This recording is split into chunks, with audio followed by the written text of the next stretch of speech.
Doctor Mohammad ইউনূসের যে দীর্ঘ অপরাধের তালিকা, একটা হচ্ছে হার্ম ট্র্যাজেডি, ভ্যাকসিন না এনে, নাম্বার 2 হাইয়েস্ট করাপশন।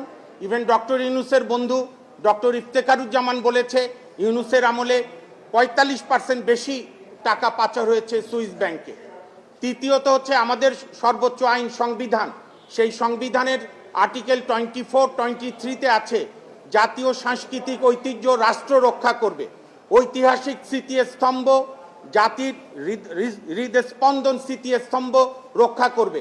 ইউনূসের আমলে আমরা দেখেছি মুক্তিযুদ্ধের সমস্ত স্তম্ভকে মবের মাধ্যমে সে ভাঙিয়ে দিয়েছে। 32 নম্বর বাঙালির আতুর ঘর, ওটি শেখ হাসিনার শুধু বাবার বাড়ি না, ওটি আমার বাড়ি, আপনার বাড়ি, সবার বাড়ি, আমাদের মুক্তিযুদ্ধের আতুর ঘর। সেই ঘরে তারা আপনার বুলডোজার দিয়ে আঘাত করেছে, আর্টিকেল 24-এর ভায়োলেশন। এবং ইউনূস সাহেবের বিরুদ্ধে অভিযোগের অন্ত নাই। আপনাদের কাছে দেওয়া হয়েছে, মেহরবানি করে আমাদের প্যারাগ্রাফ 6-এর সিরিয়াল ধরে আমরা বলেছি ওনারা কি ওনার বিরুদ্ধে অভিযোগ, এবং আপনার সমস্ত বিতর্কিত লোককে নিয়োগ, নিজের ভাই ব্রাদার আত্মীয়তা, সবচেয়ে বড় যে পরিবেশটা উনি যে প্রতিষ্ঠান থেকে উনি নষ্ট করেছেন, যে রাজনৈতিক সরকার কোনো কারণে ব্যর্থ হলে বাংলাদেশের মানুষের একটা আস্থা ছিল যে কেয়ারটেকার বলেন, অন্তর্বর্তীকালীন বলেন, কিংবা অস্থায়ী সরকার বলেন। 90-এর গণঅভ্যুত্থানের পর আমরা শাহাবুদ্দিন সাহেবকে দেখেছি সাফল্যের সঙ্গে সরকার পরিচালনা করেছে। পরবর্তীকালে 96 সালে দেখেছি জাস্টিস হাবিবুর রহমান শেলী সাহেব সরকার পরিচালনা করেছে।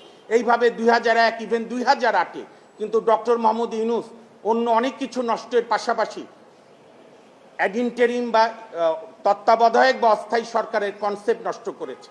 আমি শেষ করতে চাই শেষ ব্রিফিং দিয়ে, বাংলাদেশের যত সরকার প্রধান হয়েছে, জাতির জনক বঙ্গবন্ধু শেখ মুজিবুর রহমান, খন্দকার মোস্তাক আহমেদ, শহীদ রাষ্ট্রপতি জিয়াউর রহমান, পল্লীবন্ধু হোসেন মোহাম্মদ এরশাদ, দেশনেত্রী বেগম খালেদা জিয়া, বঙ্গবন্ধু কন্যা শেখ হাসিনা, সবার চিফ এক্সিকিউটিভরা যে ন্যূনতম ছোটোখাটো সুবিধা নিয়েছে সেইটা মাটির এইখানে পড়ে থাকবে।